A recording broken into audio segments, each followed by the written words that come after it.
Hi everyone, I am going to show you how to sign up into your Instagram and make a new account through iOS device. So for right now, I'm using iPhone and the process for Android devices is also same. So first, you need to download your Instagram app in your mobile phone. I have already downloaded this application in my phone. So let's click on the Instagram icon and you will be taken to a page like this. So if you have Facebook, you can make an account through Facebook. But if you don't have a direct Facebook account to link it up, here you can see an option at the very bottom. So you need to click on the sign up option and here you will be taken to a place where it will ask you to create a username. So you can create any username, your nicknames or anything that you would like your account to be named after. So I'm simply going to keep a name here.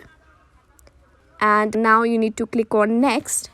And here they will ask you to keep a password. So you need to keep a password that you will remember for your Instagram account. So I'm going to keep a password here. And after this, you need to click on the next button.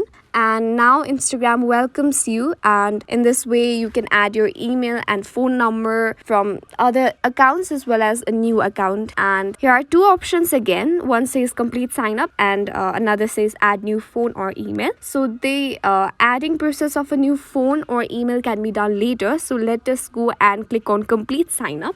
And now here you can find Facebook friends. You can connect your Facebook to your Instagram as well. For right now, I'm skipping this step. You can skip or continue with doing the steps as well. So skip for right now. And through contacts also you can follow and your contacts can send you follow requests. So I'm going to skip all this process for right now. And obviously you need a profile photo because Instagram is all about photos. So you can add any photo. And after this, finally you can connect your Facebook and connect contacts. You can see a lot of people here that you may want to follow. And after this, you need to click on the next step. And finally, your account is made. Now you can access to other people. You can follow and people can follow you as well. So enjoy with your account and have fun. Thank you.